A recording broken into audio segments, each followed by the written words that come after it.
good to go now? All right. So welcome to ISBNPA's 2018 webinar series.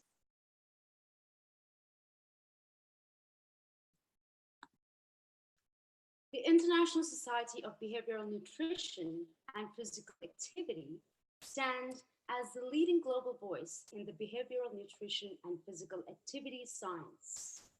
I am Siona Fernandez, and it is my pleasure not only to host today's webinar, but to be joined by two highly regarded experts in the field.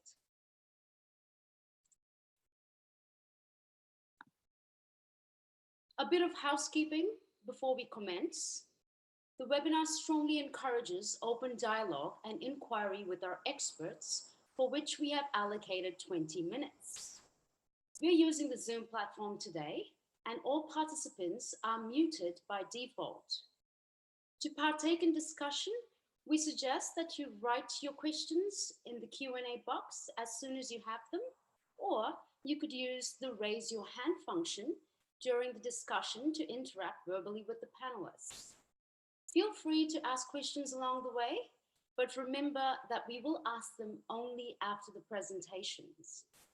I will summarize the comments at the end of the talks and ask questions on the audience's behalf. The full screen mode is available to you, if not already, for your convenience of enjoying the webinar.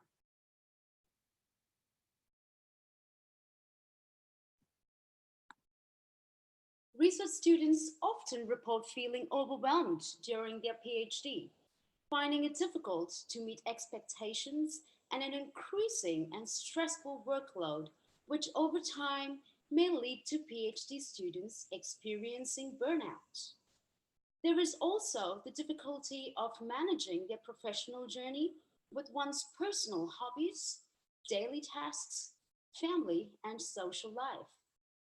We have invited two experienced speakers to share their insights and tips on the PhD journey and preventing burnout. I would like to welcome Professor Jim Sallis from the University of California, San Diego, and Professor Erica Hinckson from the Auckland University of Technology, New Zealand. Professor Erica will lead with her presentation for the first 20 minutes, followed by Professor Jim Sallis. Thereafter, we have approximately 20 minutes for you to ask questions and have a general discussion on the topic. Professor Erica Hinckson is the co-director of the Center for Child Health Research and senior researcher at the Human Potential Center at Auckland University of Technology, New Zealand. She is the head of School of Sport and Recreation. She has been involved in large national, regional, and international projects such as IPEN, Adolescent Project, TravelWise, Urban and Bean Studies. She's on the steering committee for IPEN and a founding member of the Citizen Science Global Network and Citizen Science Leadership Task Force. Professor Erica, we are so honored to have you today. The time is now yours.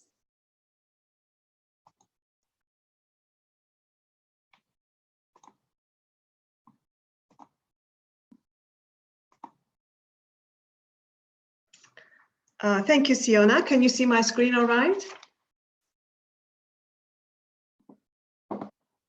Yes. Yes. Thank you. Thank you, Siona. Thank you for the introduction and also organizing the webinar on behalf of NESI. Today, I will be sharing some principles and strategies about how to manage your study without burning out, primarily focusing on doctoral studies, PhD degree.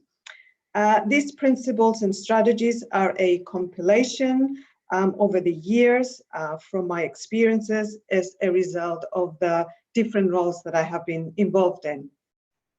Prior to becoming the head of School of Sport and Recreation at Auckland University of Technology, I was the Associate Dean Postgraduate Research for the Faculty of Health and Environmental Sciences at AUT for approximately 6 years.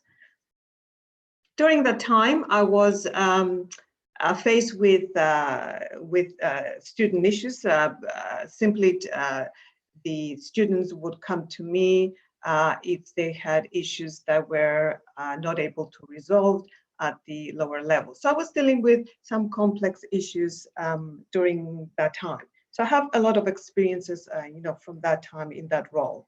I was also I am currently and have supervised to completion 10 doctoral students, successful completion. And currently I am supervising about 8 PhD students.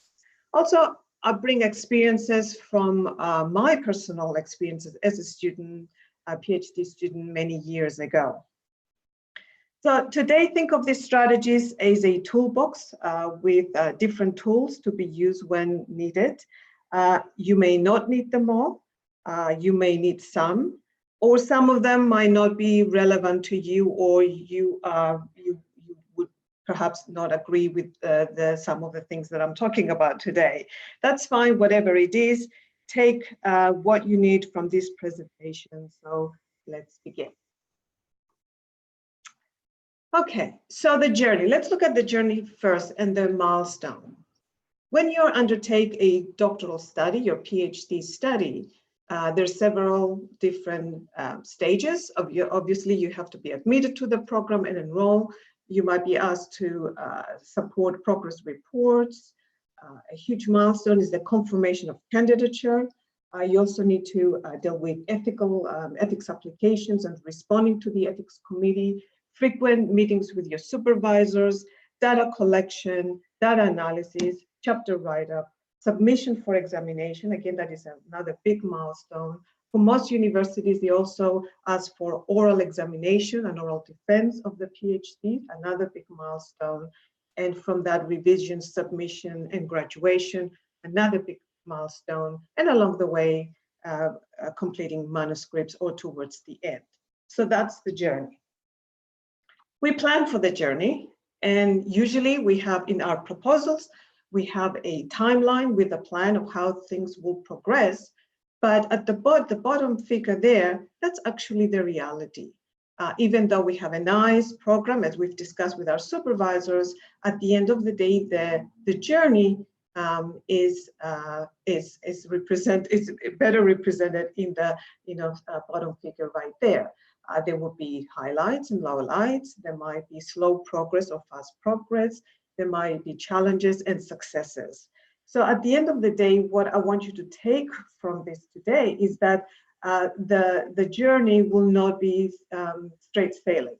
There will be challenges, but the difference here is that we need to have strategies and tools to be able to meet those challenges and survive our PhD without burning out.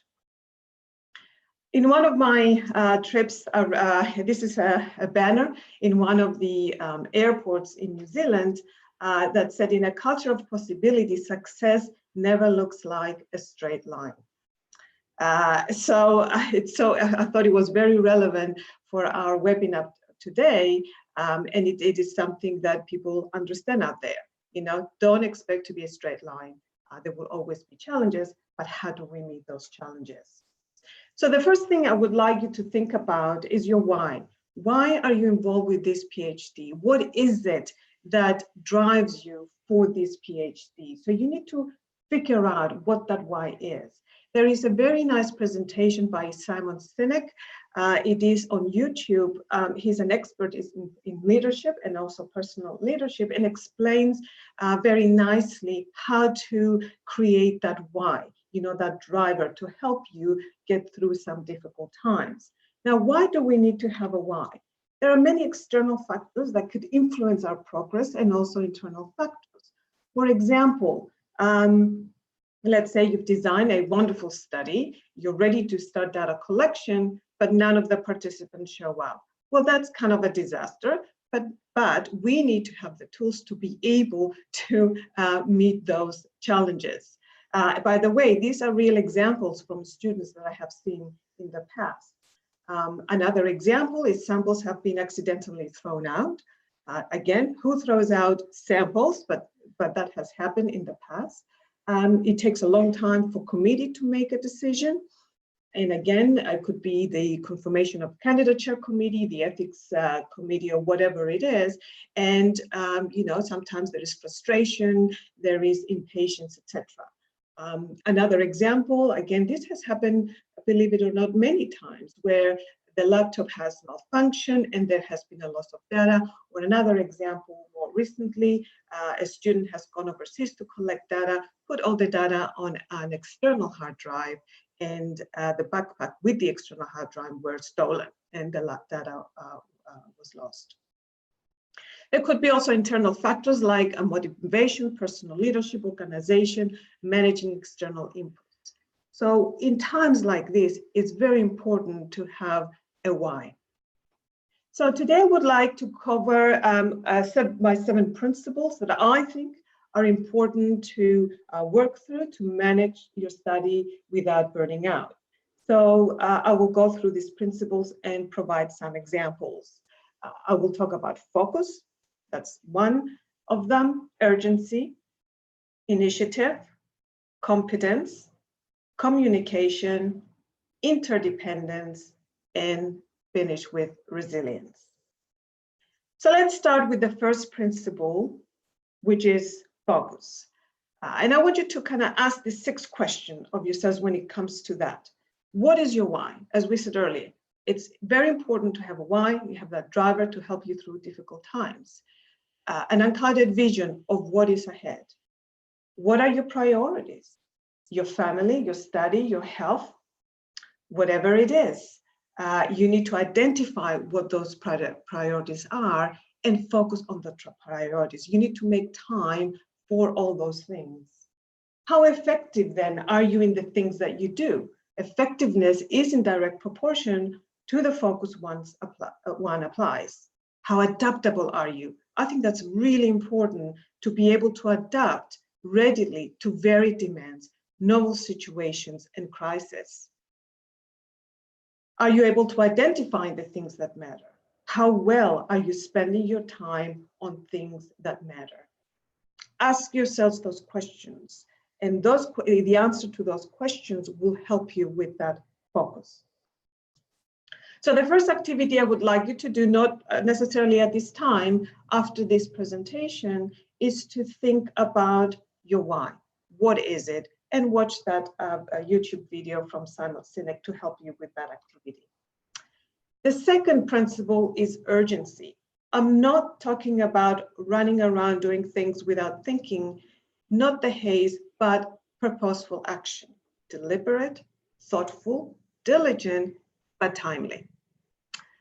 A sense of urgency, it shows intelligence, it's knowing the purpose of what you're trying to accomplish. You are able to accomplish more and things that matter. So for example, when your supervisor is giving you a task, don't procrastinate with it. Ask yourself, what is stopping me from doing this right now? Can I do this right now? Why not do this right now? That's that urgency. The third principle, it's about initiative, showing that proactiveness, that initiative, willing to work through obstacles with tenacious and persistent effort, coming up with a solution. I think that's a very important principle to have as a PhD student.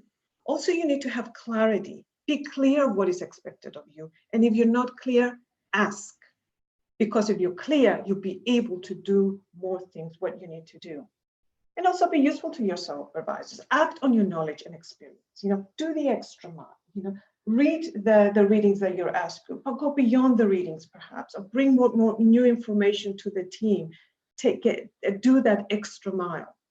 Your initiative is therefore in direct proportion of your ambition. The difference between insignificant and exceptional achievement is a matter of enthusiasm and determination. So it's important to show that initiative and that proactiveness. The fourth issue, another very important, principle, and a very important principle is competence. You need to be competent in your study, in the things that you do. Knowledge applied, gaining experience. So in other words, to gain competence, you have to spend time with it, whether it's a particular questionnaire or it's the data collected, from several participants, or whether there is a piece of equipment that you need to work with. You got to spend time with it. You have to understand it, know it, and that's how you gain that competence. But not only through the things that you do yourself, but broadening knowledge and experience through others. So talk to the other students, attend their presentations, have student group discussion, find out how and what others have done, go to workshops. Often PhD students say that they're isolated, even though they're in a room of other students, they're doing their own work. It's very important to get together, create these groups, and share experiences and knowledge with one another and help with one another. Be able to use technology and tools competently.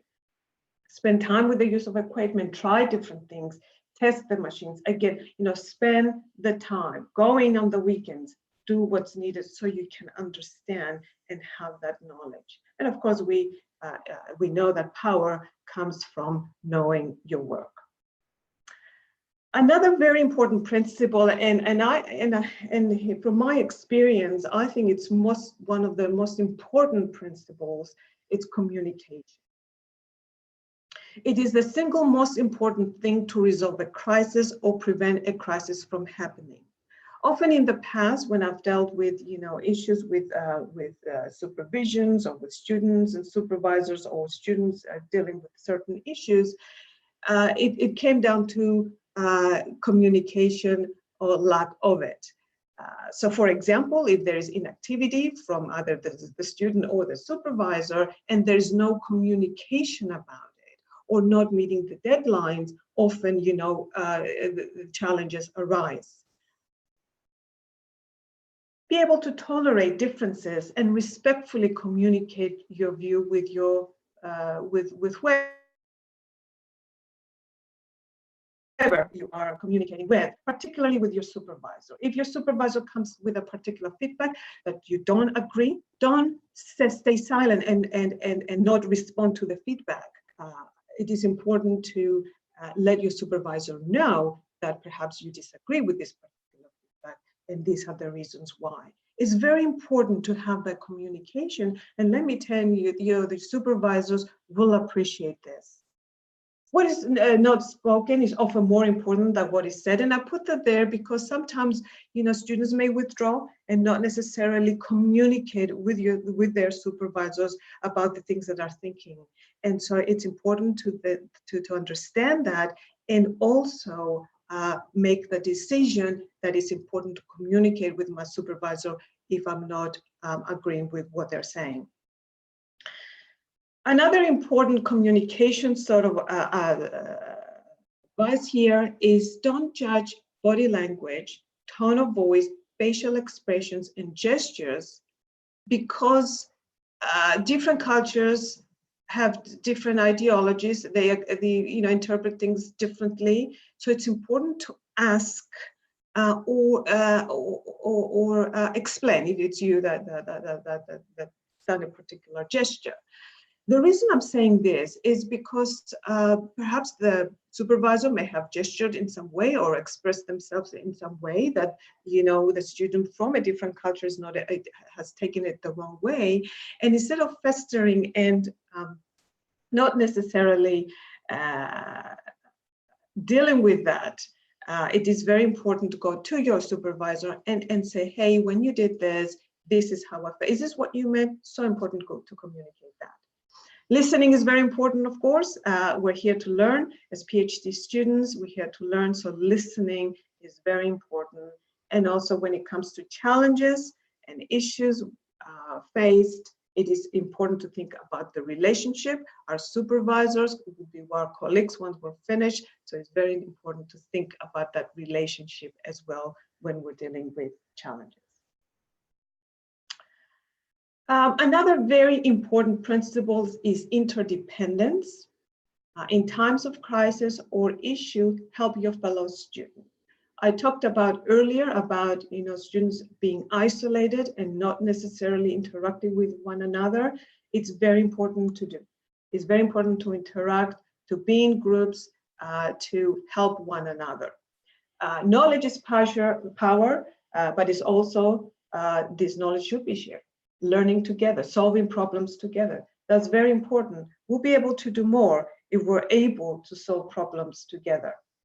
Follow the policies and procedures of the university. Be the example to other students. Help one another. Usually, in terms of student responsibilities and what's expected of you, it's written down in university handbooks. So go to those handbooks, have a look.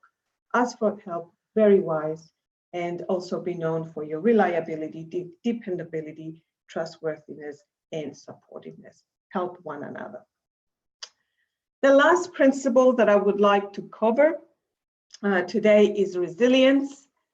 It's important to be resilient, forgive and forget. If something does not work, seek another solution. Don't panic, don't despair. It's very important that you do not panic. There is always a solution to every challenge, to every problem. It's whether we are prepared to seek a solution. And also in times of crisis, identify a person you trust and confide in them. Have that buddy, that's someone that you can share things with. It's very important to go through this journey with others, not alone. If you make a mistake, if something happened and you've made a mistake, don't run away. Don't try to cover it. Be upfront, come up with a solution. Talk with your supervisor, explain what's happened, and come up with a solution. There's always a solution to every problem. And also trust in your ability. Be your own cheerleader. That's very important. Sometimes we're our number one enemy. And so it's very important to encourage your own self to be able to do the things that you want to do. And it's very important that you celebrate every milestone.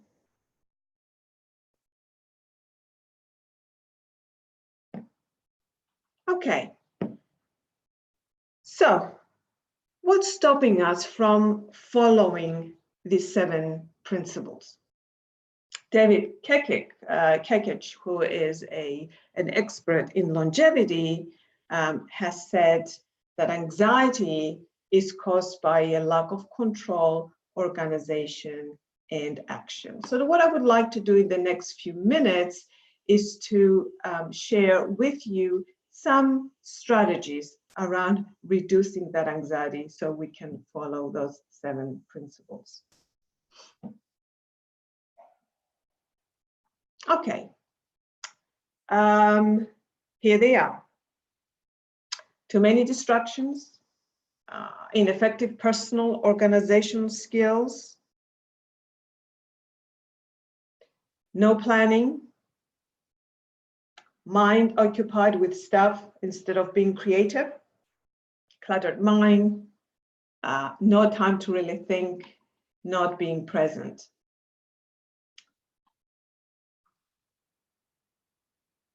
So as an activity, not necessarily right now, because I'm going to very shortly pass on this presentation to Professor Jim Sallis, think about what bugs you, what distracts you or consumes you the most in your life, studies right now, and describe in a single sentence, what would you need to happen for this to be resolved? What would be the thing that needs to happen that for this to be resolved? Write it down and write down the next action that you need to take, and then see how that felt. Did you feel enhanced control, relaxation, focus? Okay, go through that exercise and see how that feels.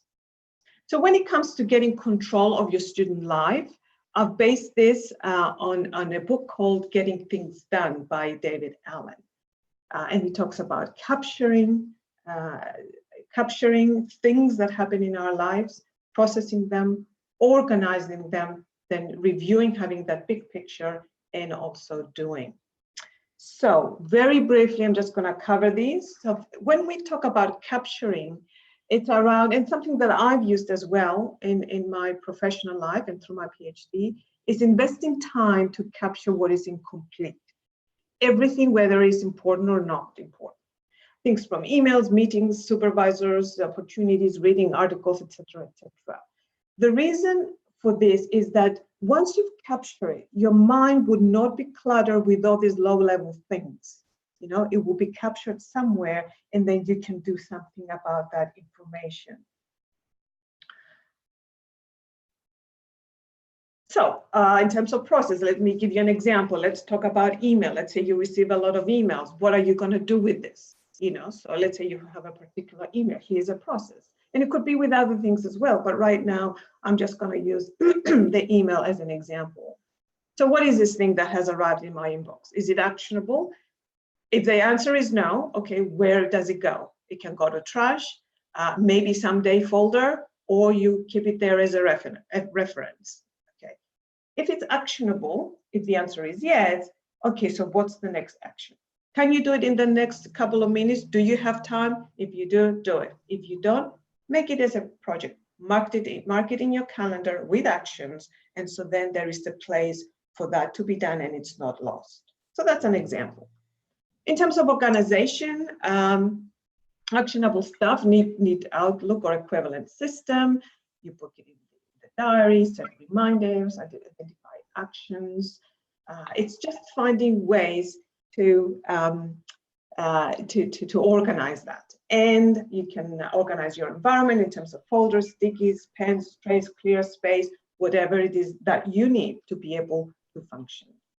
You also need to be able to review things, weekly review, looking at the big picture, look at outstanding items, look for efficiencies, update your list, have you booked time to also think critically and creatively.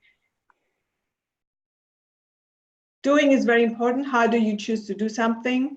Well, you need to think about the context. For example, not everything needs to be in front of a computer at a desk. Let's say you're waiting at the bus station, or you're traveling in a tram, you know, those kind of like quiet times, those are great times for drafting ideas for a project, figuring out recruitment methods, planning your conference presentation, you know, or the outline of your manuscript, you know, just conceptually doing that. You don't always have to be in front of a computer and a screen to do certain things. So in terms of, again, how to choose to do something, you look at the context, you look at the time that available that you have. Can this be done in 5 minutes before my next meeting? You know, do it. Also energy available. When are you best? Are you in the morning in terms of creativity and mental focus, or late afternoon or at night? So if you're early morning, if let's say, if you're a morning. Professor Erica, I do, with all due respect, I do need to put an end to the presentation because your time is up. I do have just one more slide and I'm finished. Okay? Okay, we're going to have to negotiate with Dr. Salas. Okay, just one more slide and then I'm done. Sure. So in my next slide, I just want to say that there's some activities there. Once you look at this presentation again, that you could do to help you with that organization and decluttering the mind. So I have activities 3 and 4, and I would just like to conclude by saying that, you know, through this journey, what's very important is that persistence and consistency, concentrated enthusiasm and devotion, and also doing whatever you have in front of you well. Thank you very much, and apologies for going over by 2 minutes. Thank you all.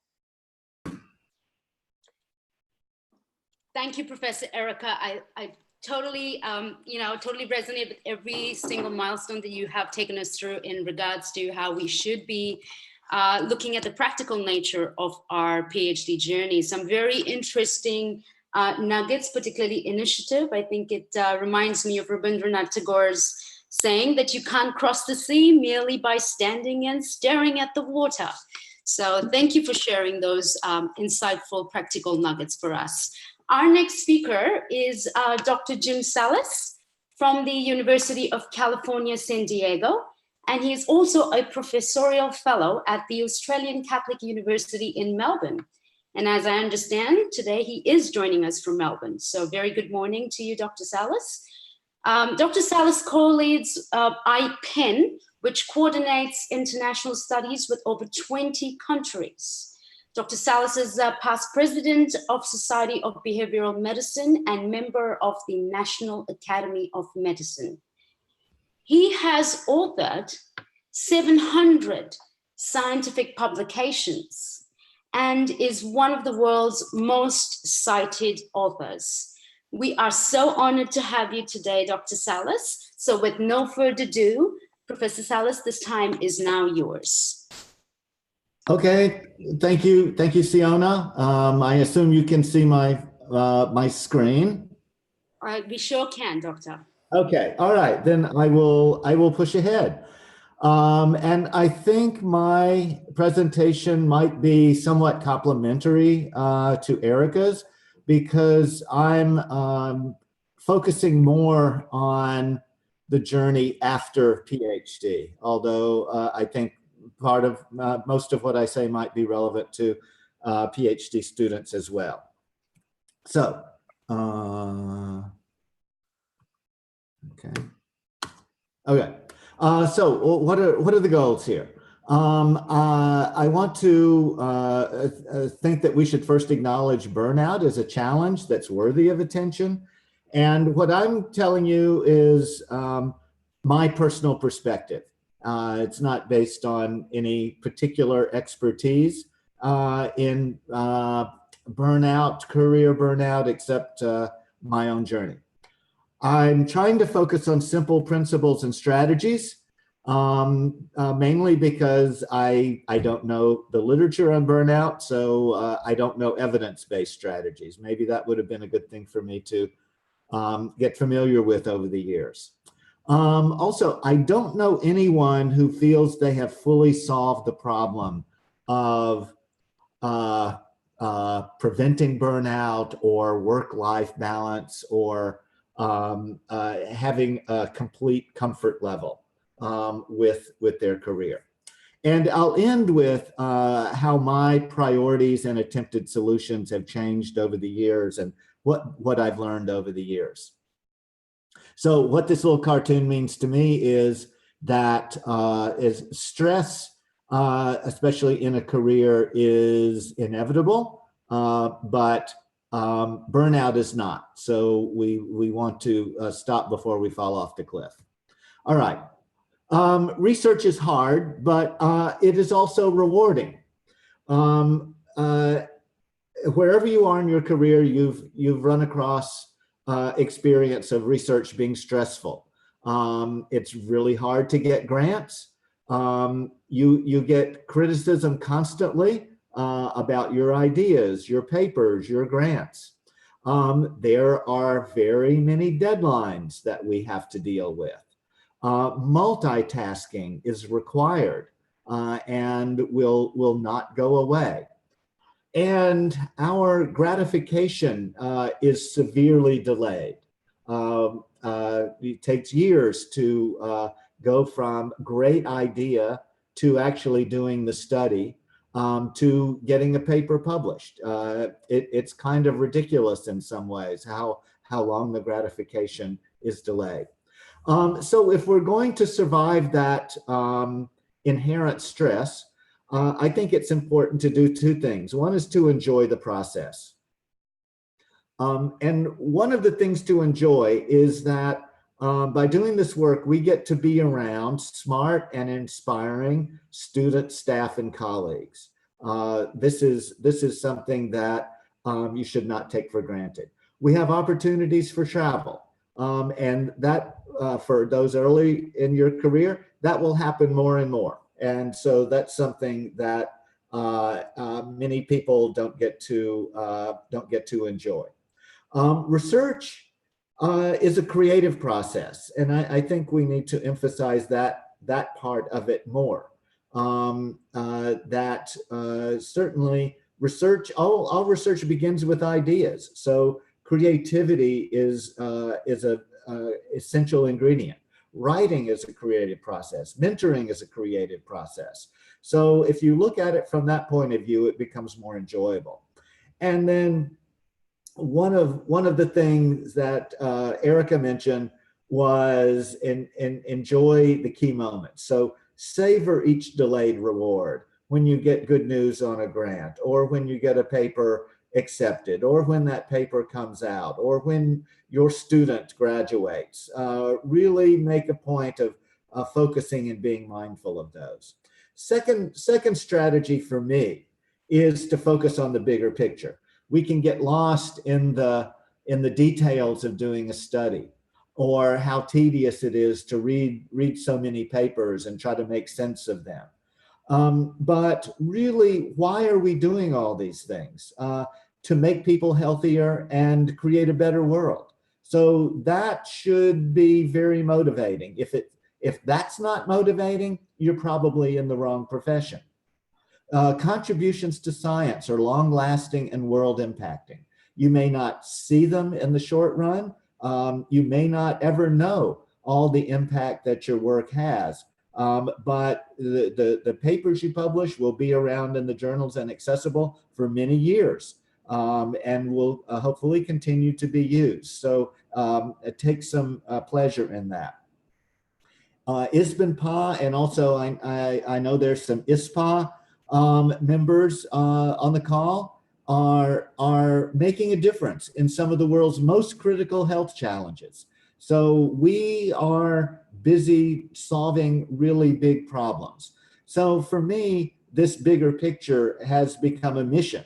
You know, it should be our mission to make people healthier and create a better world. So keep that in mind, so you don't lose this forest of big impacts in the trees of all the daily details you need to deal with. Okay, so what to do about preventing burnout or reducing burnout? I call this basic hygiene, that we practice what we preach. It's as important for researchers to follow healthy habits as everyone else. And so none of this is new, but I think we shouldn't lose sight of the fact that being active and eating a healthful diet and getting enough sleep and not overdoing alcohol and including some stress management strategies is as important for researchers as anyone else. So that's really, to me, a starting point to make sure you're taking good care of yourself. And I think this builds the resilience that Erica mentioned as well. Okay, so probably this is one of the most difficult aspects, is to have a life while you're having a career. And so that means you need to take actions to protect that time for living. One of the things that I found is in your work life, almost nobody will tell you that you've accomplished enough for this week or this year. You've done enough. Nobody will encourage you to slow down on papers or grants or reviews or service or meetings. Everybody wants you to do more. So you've got to make your own decisions about that, of when to say no to request. But it's a given that research is not a 40-hour per week job. I think that you just have to adjust your expectations. And so you have to protect your own schedule. And just because it's not a 40-hour per week job does not mean it should somehow morph into an 80-hour per week job. You need to set limits about when you log off and quit working each day. I am not a proponent of checking your emails one more time at 10 or 11 p.m. before you go to bed. I don't see any reason to do that. So I think you need to shut off not only your computer, but your work mind each day, and focus on the rest of life. And you have to think about how much or how little do you want to work on the weekends. So those about 40 plus hours have to come from working longer days or working more days. But it's very important to set limits. And don't be a slave to email. You are under no obligation. You don't have a contract to reply instantly or to keep up every hour. You have my permission at the very least to set limits on your email. Okay, enjoy your work, but also make time for enjoyment in the rest of your life. So there's a picture of somebody enjoying their work along with their group. So that's great. So what do you enjoy about your work? I think that's maybe an assignment that I can give you to think about. What are you enjoying about your work? And if the answer is, I don't know, or I'm not enjoying very much, then that's a sign that you need to find ways to increase your enjoyment or to appreciate in a more considered way what your work brings to you. Or if you can't find any enjoyment, you might want to consider another career path. Maybe as important, what do you enjoy outside of work? Hobbies or time with your family, or going for walks, or cooking, whatever it is. And then how often do you do those things? Are you sacrificing most of the things that you enjoy for your work? If so, you need to make a goal to do those things regularly. And don't put them off until the holidays, or don't put them off until next year. We need to be enjoying our lives throughout our career. If not every week, then maybe every month, or certainly every year. And so this requires adjusting your time use. And also, don't feel guilty about enjoying yourself. You might be out walking your dog and say, I could be reviewing that paper now, or I need to be working on a manuscript. But no, you need that break. You need to have enjoyment. Don't deny yourself enjoyment, but enjoy healthy things. Okay. One strategy that, if you're going to be effective in reducing burnout, you're going to have to apply to some extent or another, is doing what you love and reducing what you don't love. As I said before, multitasking is a given. Think about all the things you're asked to do: research, teaching, mentoring, university service, professional service, hopefully at some point, research translation, and community service. And there are many, of course, there's many elements in all of these. And so you need to develop a strategy to reduce activities that you don't enjoy. And of course, this is particularly hard for early career academics, when it's hard for you to say no to requests to be on a committee, or to teach another class, or to take on another student. And you may need mentoring from a senior colleague for this. And hopefully, if you're, obviously, if you're a doctoral student, you have supervision. But if you're an early career person, you really should have a senior colleague who can act as a mentor for you. But at whatever stage of your career, it's easier to ask for fewer committees or less teaching if you excel in other areas, such as your research, or if you say, oh, I've taken on extra teaching and I'm doing well in that and getting good reviews, so that means I can't be on another committee. So being excellent in at least one area, if not more, can help you adjust the demands on your time for other areas. So many of you are integrating research with community service and mentoring, mentoring such as getting students involved in your research. So that helps you tick multiple boxes. So you're doing service, but it's part of your research. So I think there's some efficiency in that. Okay, here's another strategy, is over time, cultivating a cohesive and supportive team, especially for your research. everything these days requires teamwork. So leading and collaborating with teams is a basic skill. It also relieves pressure that you have to do everything or be an expert in everything. So I suggest that early on you become intentional about developing a good team or collaborating with an excellent team. And team members can be students, they can be staff, they can be colleagues, and those colleagues can be at your university or elsewhere. So you don't need to just narrowly look and say to find your team members. And over time, using your grants to build a stable staff can be highly rewarding and time-saving.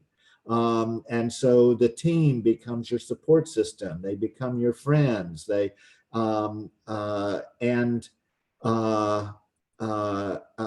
really make you able to focus on the things that you're best at or that your time is best used for. And as a team leader, if you really want to create a cohesive and supportive team, you need to focus on building their skills, encouraging them to lead components of studies, and give them credit for team successes. So part of your work as a team leader is to mentor and build them, and that creates a sense of loyalty and commitment to you and the team as a whole.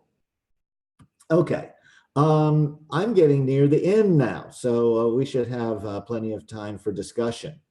So I think it's important to take a break every so often, to tune out of work, to drop out of meetings and electronic communications, to unplug.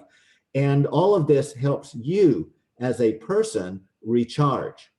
So I'm showing you pictures here of how I spent most of my last week, which was getting out into the bush in Tasmania. And so I'm a firm believer that vacations, including micro vacations, which can be a day or a weekend or even a half a day, may be essential for mental health and preventing or recovering from burnout. And I mean real vacations where you don't check your email while you're out on a hike. So I suggest you get used to unplugging for a few hours, a few days, or a couple of weeks. In my experience, a real break from work can recharge your passion to do important work and use different parts of your brain and recognize that you are a whole person, not only just a researcher and a worker or a student. And I would say don't wait until it's too late to do any good.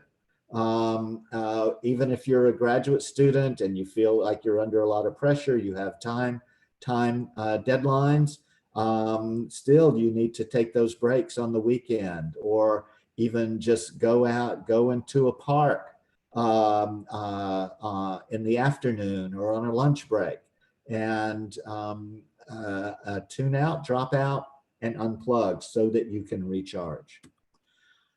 So what have I learned over the years? One is that you have to take care of yourself. Hopefully you have a partner who will remind you that you need to take care of yourself and spend time for the rest of your life. Sometimes if a colleague or supervisor says, you really need to take a break, that might be an indication that your break is overdue and that you are showing signs of burnout or fatigue. So you need to keep track of your and know your needs of your mind and body and take steps to meet those needs. But it's something you're mainly going to have to do yourself. certainly one thing I learned is that you have to say no more often as time goes on, because people will ask you to do more and more. Whereas early in your career, you might have to say no every few weeks or months. Later on, you have to get used to saying no every week or every day, but it's something that you can do. You have to set your own priorities. What's going to be better for me? What's the better use of my time? Which choice helps me meet my career, life, or enjoyment goals? We all want to please people. We all are in roles of service, but that is in jeopardy if you don't take care of yourself. Spending time with family is not just a cliche or an excuse for stepping out of the political world. It's really the heart of life, and I think throughout your career, you want to make sure that you're not making your family second-class citizens. So don't wait until you have achieved all your career goals before prioritizing quality of life. It's something that you need to do throughout your career. And if I was to sum up my approach to preventing burnout, it's that your career is important, but your quality of life is more important.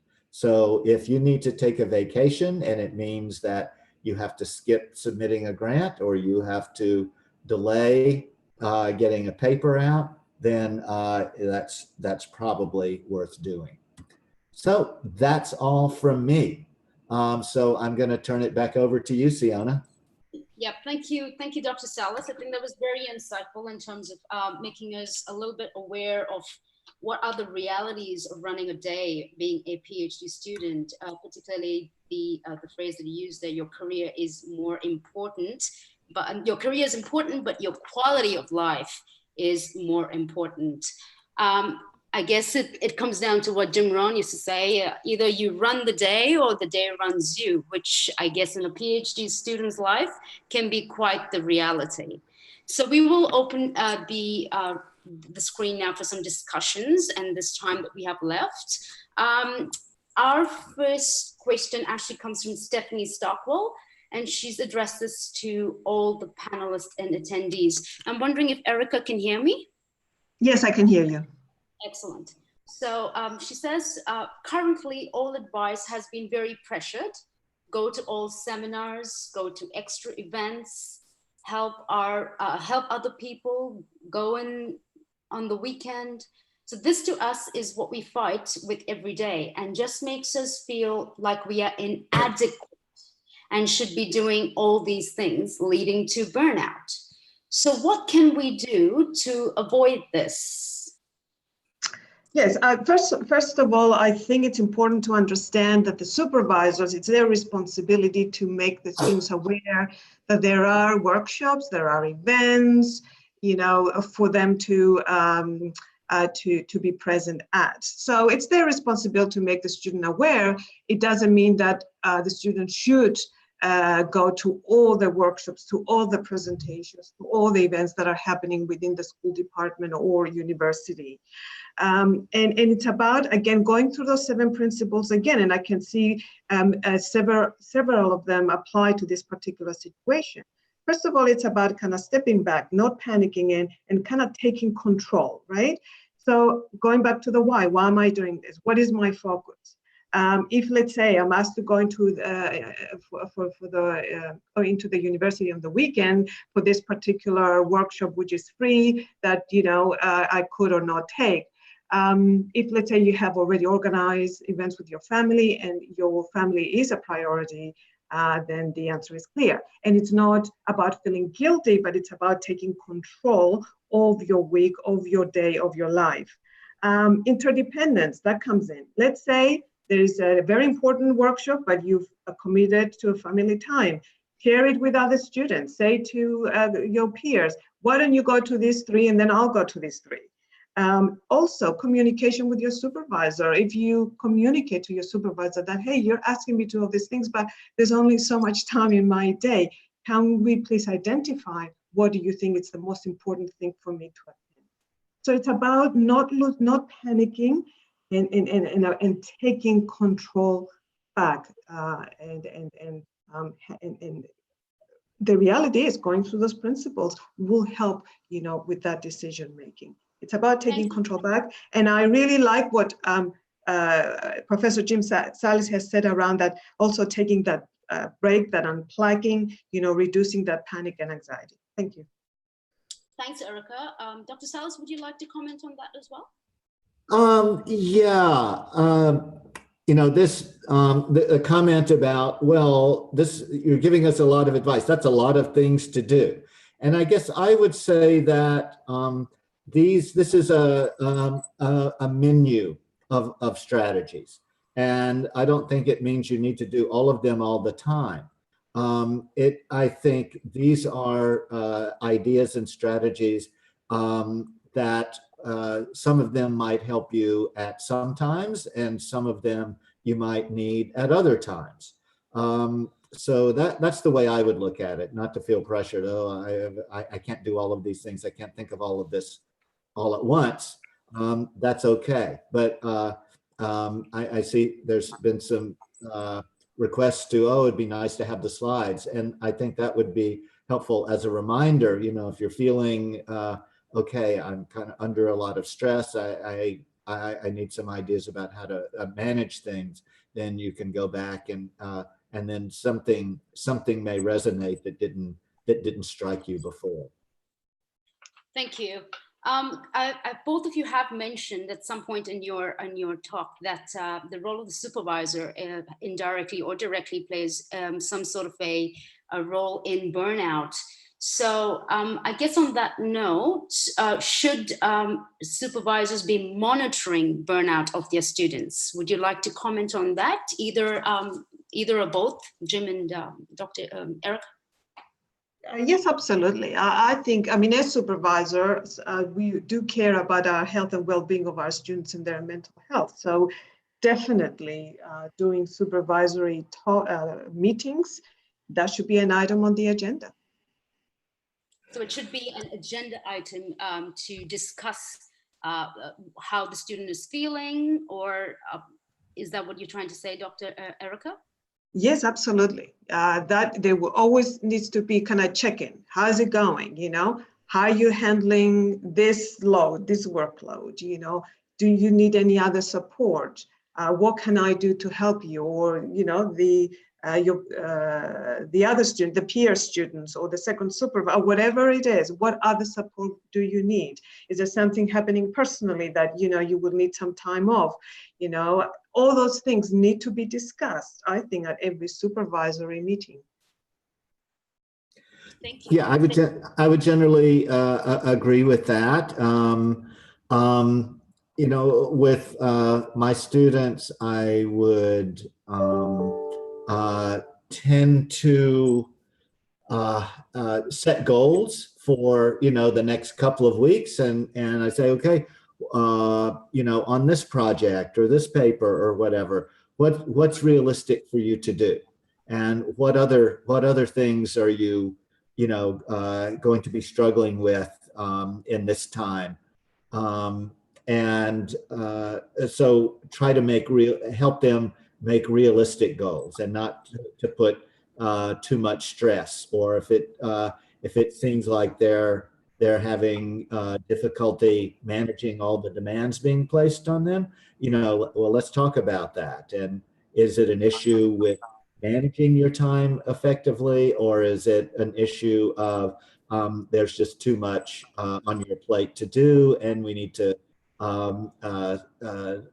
push back some deadlines for later that can be moved? So try to be sensitive to the student's situation, and be open to them saying, well, I'm just overwhelmed, or I have this family issue that I need to deal with, and help them manage that, so that you become an assistant and not just somebody who's giving them more work all the time, but a person who's helping them learn how to manage all the demands of work and life. Thank you, Dr. Salas. We do have a question from Shane Nugent, who says, do you have advice for not feeling guilty about taking time off? Whilst I'm taking time off, I can't really switch off from what I'm doing other things with. I need to do research-wise, leading inefficient time, defeating the object, and almost creating more stress due to the need to catch up. So I guess what Shame's trying to say is, how do we actually stop feeling guilty for taking time off? Well, you have to make it. Oh, sorry. Go no, on. you go. So I think at the end of the day, we have to make a decision and stop feeling guilty. How do you do that? The reality is, if you need time off, if your body, your mental health, if you do mentally, physically, you need time off, you need to take the time off, so then you can be more effective and more efficient and more creative. So you need that time off. So that's a way to rationalize it. I need to take this time, I need to unplug, I need to step back. So then when I come back, I'm fully charged, fully energized, and to do what I need to do. If you kind of do it half and half, it's not going to work.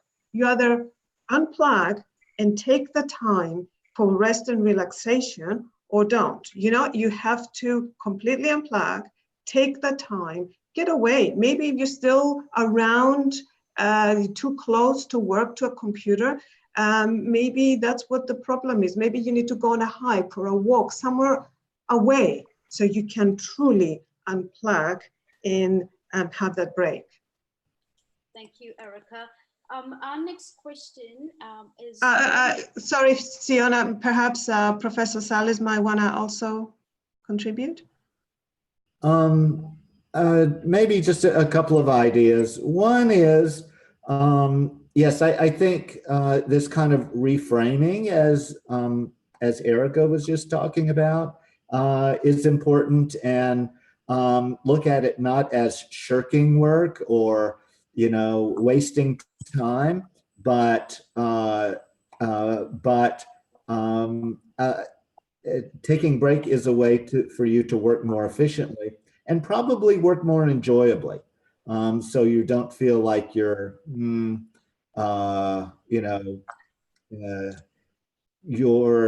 if you're just working all the time, so at some point you're gonna, rebel against that. You're going to be unhappy that you're working all the time and not doing other things. So I think you have to reframe taking a break as being a smart worker and being more efficient. And the other thing I would say is maybe you get better at it with practice. And if you get more regular about taking breaks, and you can look at it as a reward for a productive week, that I get to take a break, I get to do something I really enjoy, and make it more a more common or routine activity that I think you can learn to be more effective at having a more balanced life. Thank you. I think it's an interesting question here that we have is, how do you differentiate between stress and burnout while doing a PhD journey? Yeah. I think either of you could take that one. I think stress is, can you hear me? Because I was dropped up. Yeah. Stress, burnout, I guess it's the outcome of stress. That you are stressing, you're not addressing the stress that would lead to a burnout. That's the outcome. Yeah, that's the bad outcome, and that's the sense that you're overwhelmed, or you feel like I can't take it anymore. And stress is normal. You have to. We all have to find ways of dealing with stress. So you never get rid of stress, but when stress gets to the breaking point, then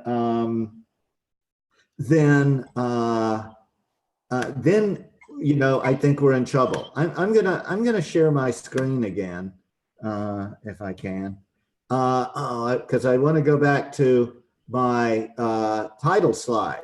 I put this head on fire as a symbol of burnout. You know, when you feel like, oh, I just can't take it anymore, I think that's burnout, and it's a symptom that you've not been taking care of yourself and that you need to do something differently. So and that's why I said it with basic hygiene, you know, kind of doing some kind of stress management along the way is a really smart move, so you don't get to that point. But I think it's a matter of taking care of yourself and you know, managing your time and your responsibilities so that you don't get overwhelmed. Thank you. Thank you, Dr. Salas. I think we are running out of time at the moment, so I'm going to try and share my screen to really wind this Okay, up. I'm gonna stop share. Okay. Thank you.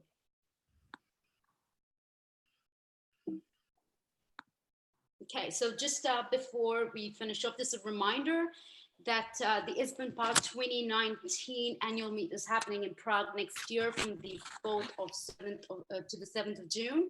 I think it's an exciting opportunity because we have an 8-hour workshop for early career researchers and students on the 4th of June. And the workshop is going to address those who are interested in career development topics outside of academia. So we're going to cover government, health, policy, non-government organizations, journalism. The workshop will also address building a strong CV, developing leadership skills, peer reviewing articles, networking, advocacy, and communication to policymakers to translate research to practice. So it's a fantastic workshop, a great opportunity for you to interact with experts in the field. There'll be Q&A sessions as well as roundtable discussions. So that's happening on the 4th of June, 2019 at the ISBNPA Prague next year. Before we sign out, just a little reminder that today's presentation is being recorded. I know we've gone a little bit over the hour, but it is there for you as a link online for your future reference. A big thank you to our presenters, Professor Sallis and Professor Erica, for sharing your time and some useful insights and nuggets, I'm sure, with your slides. A lot of the people will be viewing that in the future. Thank you for your time. A big thanks to our audience for your participation and your questions. The PhD journey has been a new one for me, and I certainly can identify with what the participants are trying to say in terms of burnout. And here's a phrase that I always use to motivate me. It's, I think, by Robert Schuller, and he says, "It's not how low you drop down, it's how high we bounce up that counts." So it's a good morning from Melbourne, from all of us here. Thank you very much and goodbye.